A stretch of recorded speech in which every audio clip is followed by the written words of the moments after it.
बारा में संविधान बचाओ रैली में गरजे कांग्रेस नेता। डोटासरा से लेकर टीकाराम जूली और प्रहलाद गुंजल तक मोदी सरकार पर बोला बड़ा हमला। कहा संविधान को कमजोर कर रही है भाजपा। ईडी और सीबीआई को बनाया सियासी हथियार। डोटासरा ने कहा कि मोदी सरकार ने 11 साल में कोई वादा पूरा नहीं किया, बस संविधान और लोकतंत्र को कमजोर किया है। प्रमोद जैन भाई की तरफ आंख उठाकर देखोगे तो ईंट से ईंट बजा देंगे। टीकाराम जूली ने कहा कि राहुल गांधी से 56 घंटे पूछताछ। अफसर समझ लें जो कर रहे हैं उसकी फाइलें भी कभी भी खुल सकती हैं। कांग्रेस डरने वाली नहीं। वहीं प्रहलाद गुंजल ने कहा कि 56 इंच का सीना भारत को तानाशाही की ओर ले जा रहा है। संविधान को पंगु बनाया जा रहा है। कांग्रेस संविधान की लड़ाई से पीछे नहीं हटेगी। प्रमोद जैन भाया का कहना था कि मैं कानून का सम्मान करता हूं, जेल जाने से नहीं डरता। नरेश मीणा के पिता का सम्मान करता हूं, उनके पांव छूता हूं, लेकिन मेरे खिलाफ झूठे आरोप लगाए जा रहे हैं। बारा में हुई इस रैली में हजारों कांग्रेस कार्यकर्ता शामिल हुए और कांग्रेस नेताओं ने एक स्वर में कहा संविधान बचाओ देश बचाओ। बजरी माफिया हो, खनन माफिया हो, रेत माफिया हो, जमीन माफिया हो, दारू माफिया हो, इस राज्य में हावी है। जब माफिया हावी है उन माफियाओं के खिलाफ भारतीय जनता पार्टी की सरकार कार्रवाई नहीं करकर कांग्रेस के मंत्री पूर्व मंत्री प्रमोद जैन भाई के खिलाफ झूठे मुकदमे लगाने में लग रही है। आज हालत के बड़े खराब है। मैं आपको बता दूं कि प्रमोद भाई जी आप अकेले नहीं हो। ये जो जनता देखिए, ये हजारों आदमी इस बात के गवाह है कि प्रमोद जैन भाई जी हालत के दबंग नेता है। 2017 में आते ही पहले मोदी जी ने सबसे पहले नारा दिया हम कांग्रेस मुक्त भारत बनाए। भारतीय जनता पार्टी का सदस्य रहते हुए मोदी जी की मंशा मुझे ये लोकतंत्र विरोधी तत्समय आभास हो गई थी। मोदी जी आपका जन्म भारत में प्रजातंत्र आने के बाद हुआ। भारत में प्रजातंत्र किन परिस्थितियों में आया है? भारत में प्रजातंत्र लाने के लिए न जाने कितने लाखों लोगों ने बलिदान दिया और कांग्रेस पार्टी ने इस मुल्क में राष्ट्रीय विचार की हवा फूंककर आजादी का राष्ट्रीय आंदोलन खड़ा किया। तब जाकर भारत में प्रजातंत्र की बुनियाद थी और आपने आदेश कर दिया हम कांग्रेस मुक्त भारत, यानी जो आजादी के पहले की पार्टी, जिस पार्टी ने इस मुल्क का आजादी का रास्ता बनाया, जिस पार्टी ने इस मुल्क में प्रजातंत्र की स्थापना, उस पार्टी को भारत से मुक्त कर देंगे। यह अपने आप में सामंतशाही के संकेत थे, हिटलरशाही के संकेत थे। प्रजातंत्र 2 दलीय व्यवस्था के बिना चल नहीं सकता। कांग्रेस मुक्त भारत बनाकर एक दलीय व्यवस्था की ओर हम भारत को ले जाएंगे। जिस तरीके से चाइना में हिटलर जैसी स्थिति शी जिनपिंग की है, मोदी जी उस मंशा के साथ भारत में राज कर रहे हैं। मैं समझता हूं 70 साल हो रहा है संवैधानिक संस्थाओं को पंगु बना दिया। कुछ भी हो, सत्ता की हवस में संविधान के पन्नों को कुचल दिया जाए। ये स्थितियां जब देश में पैदा हो जाए तो फिर बारा में एक बार कहते हुए अपनी बात को समाप्त करूंगा। ये केवल अन्नपूर्णा धरती नहीं, ये उस महान गायक कलाकार स्वतंत्रता सेनानी काला बादल की धरती है जिसको लेकिन यहां भारतीय जनता पार्टी का दल में देख रहा था केवल एक नौजवान को जो जेल में भारतीय जनता पार्टी की सरकार ने डाल रखा है, उसको टूल बना रहे थे, हथियार बना रहे थे यूज और थ्रो करने के लिए। मैं भी मेरा का मुकदमा वापिस करो। क्यों 7 महीने से जेल में बांध रखा है? मुख में राम भवन में छुरी, केवल लोगों का इस्तेमाल कैसे करें, सत्ता के पायदानों को सुरक्षित कैसे रखे, इसके लिए आपने देश में धर्मांधता का माहौल बना रखा है। उन्माद प्रजातंत्र का हिस्सा नहीं है। प्रजातंत्र में सबको समरसता के साथ सद्भाव से समता, समानता और सामूहिक विचार के साथ अपना पक्ष रखने, अपना जीवन जीने का अधिकार है। आपने उस प्रजातंत्र की परंपराओं का भंग किया है, सत्यानाश किया है। सारा देश जवाब मांग रहा है। आपने धर्मांधता को राष्ट्रवाद की परिभाषा में बदल दिया। मैं कहता हूं कभी कभी कांग्रेस के लोगों हताश निराश होने की जरूरत नहीं, मन को बताने की आवश्यकता है। ये धर्मांधता राष्ट्रवाद नहीं है। विचारवाद तो नेहरू गांधी पटेल का विचार है, जिस विचार ने भारत में आजादी का आंदोलन खड़ा कर दिया, राष्ट्रवाद की ताकत फूंकती और दुनिया की सबसे ताकतवर सत्ता जिसमें सूरज जैसा नहीं होता था, उसकी जड़ें उखाड़कर उस विचार ने इस मुल्क से दरबदर कर दिया। आज वो विश्वास के विचार धर्मांधता के विचार के सामने तुल्य हो जाए। गांधी जब देश के प्रधानमंत्री के उम्मीदवार बनकर के भारतीय जनता पार्टी से मोदी जी आए थे, तो मोदी जी ने क्या क्या वादे किए थे और क्या क्या बातें की थी, आप सबको ध्यान में लाने की जरूरत है।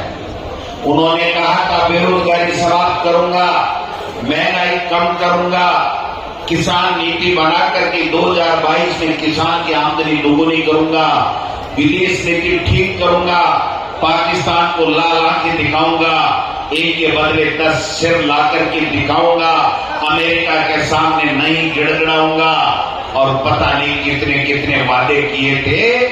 आप और हम सब इस बात के गवाह हैं। 11 साल बाद में देश के प्रधानमंत्री जी का जो स्वरूप हमारे सामने आया है, उसमें एक भी बात अगर पूरी हुई हो तो आप बता दीजिए। केवल और केवल उन्होंने संविधान को तोड़ने का, संविधान की गरिमा को कमजोर करने का, देश के भारत के लोकतंत्र को कमजोर करने का काम किया। न उन्होंने नौजवान की परवाह की, न उन्होंने किसान की परवाह की, न किसी लोग देख रहे हैं कितने झूठ बोलते हैं, कितनी सफाई के साथ में। कल परसों कहा कि मोदी जी ने कहा कि मैंने ट्रंप से टेलीफोन पे बात की और मैंने आग्रहपूर्वक कहा मुझे हिंदुस्तान में प्रभु के चरणों में जाना है। अरे मोदी जी, देश के लोग ये सुनना चाहते थे कि ट्रंप आपकी हिम्मत कैसे हुई कश्मीर का मुद्दा सुलझाने की, मध्यस्थता करने की बात करने की। मिस्टर ट्रंप, आपकी हिम्मत कैसे हुई कि आप झूठ बोल रहे हो कि आपने सील फाइल नहीं कराया है, उसको इज्जत बख्शी है, उसको माफी दी है। अगर देश का प्रधानमंत्री नहीं बोल सकता तो मैं दावे के साथ कहता हूं, देश का प्रधानमंत्री हिंदुस्तान के लोगों को झूठ बोल करके, गुमराह करके एक डरपोक प्रधानमंत्री की छवि हमारी दुनिया के अंदर बनाने का काम कर रहा है। और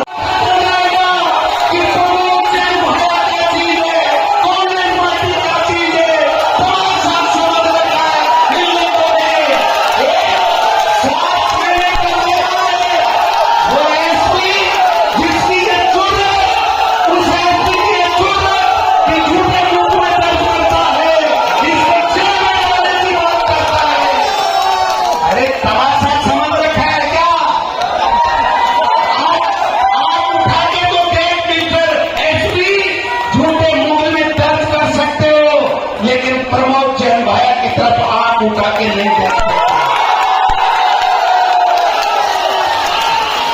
सात महीने को मेहमान है, आज मिमिक्री भी कर रहे हैं, टर्नू टर्नू टर्नू।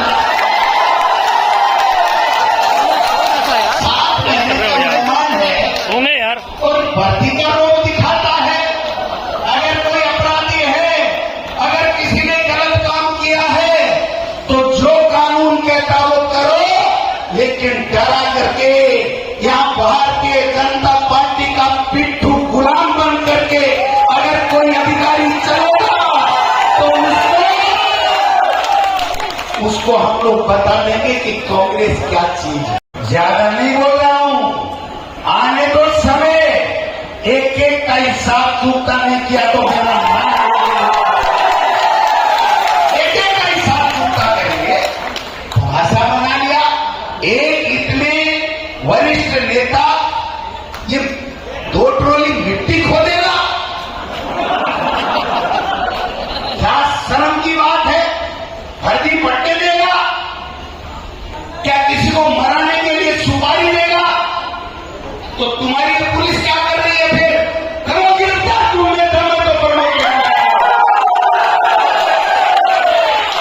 ये कोई गिरफ्तार नहीं करेंगे, ये डराना चाहते हैं। इन्होंने देखा ये महाजन है, डरा दो, लेकिन ये तो जाटों से भी बड़ा बादशाह निकला। हमारी तरफ आंखें उठा रहे हो। वो किरोड़ी जी कह रहे हैं कि पूरे हिंदुस्तान में खाद निकली, बिक रही है, बिक रही है और किसान लूटा जा रहा है। तुम्हारा कृषि मंत्री कह रहा है खाद और बीज नकली गुजरात से आ रहे हैं, गुजरात से आ रहे हैं। मुख्यमंत्री जी कर लो नहीं इलाज उस तुम्हारे मंत्री का। तुम्हारा मंत्री कह रहा है रोजाना की बिशनपुर से 8 करोड़ की बजरी चोरी हो रही है, कर लो कोई इलाज। मुख्यमंत्री जी करो ना इलाज। एक शब्द नहीं बोलते मुख्यमंत्री जी। जिस मुखिया पे अपने परिवार पे कब्जा नहीं रहता है, जो कब्जा नहीं रख सकता, परिवार को राजी नहीं रख सकता, उस मुखिया को मुखिया की गद्दी पर रहने का कोई अधिकार नहीं है।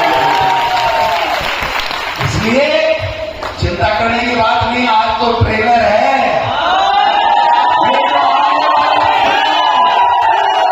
मैं चैलेंज करके जा रहा हूं भारतीय जनता पार्टी के तमाम नेताओं को और मुख्यमंत्री जी को कि आप में जितनी हिम्मत है, जितनी फौज लगानी है, लगा लेना।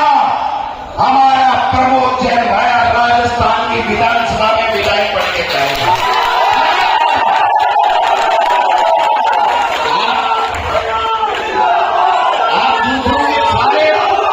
आप दूसरों के सारे जीतना चाहते हो, नरेश मीणा को टूर बनाना चाहते हो।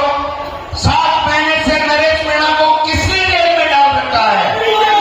नरेश मीणा के पिताजी को नरेश मीणा की रिहाई का वादा किसने किया? भजनलाल ने किया। क्या बात कर रहे हो? और अभी कह रहे थे जूली साहब कि डबल इंजन की सरकार, वो इंजन तो फैल है, यहां तो पर्ची सरकार है, कोई इंजन की सरकार नहीं है। यहां तो पर्ची से मुख्यमंत्री बने हैं और पर्ची से फैसले होते हैं। न एसआई भर्ती का फैसला कर सके, न आईएएस मेंस का कर सके, न फर्स्ट ग्रेड का कर सके, न नौकरियों का कर सके, न योजनाओं का कर सके, न नकली खाद और बीज बिक करके किसान बर्बाद हो रहा है, उस पर रोक नहीं लगा सके। किस मुंह से बात करते हो आप? और हमको कहते हो कांग्रेस के लोग आ जाए। मैं आपको चैलेंज देता हूं मुख्यमंत्री जी, मैं और टीकाराम जूली में से आपको फैसला कर लीजिए और आप स्वयं आ जाइए जयपुर के अल्बर्ट हॉल पे इस मीडिया के सामने, पूरे प्रदेश और देश की जनता के सामने बहस कर लेंगे कि आपने 1.5 साल में क्या किया और हमने 1.5 साल में क्या किया। 5 को तो छोड़ दो, जवाब नहीं दे पाओगे 5 साल। आज मैंने 20 दिन से अपने सीएमआर से निकलते हैं और अनर्गल बयानबाजी करते हैं। 1.5 साल में 1.5 रुपए का काम उन्होंने किया, एक योजना लाए नहीं, एक नई विज्ञप्ति निकाल करके भर्ती की नहीं। आज माफिया हावी है, चाहे वो बजरी माफिया हो, लैंड माफिया हो, चाहे दूसरे हो, कानून व्यवस्था नाम की कोई चीज नहीं है। मंत्री और विधायकों में सामंजस्य नहीं है। उनके खुद के मंत्री किरोड़ी लाल जी कह रहे हैं कि 8 करोड़ की बिशनपुर में प्रतिदिन की बजरी चोरी हो रही है।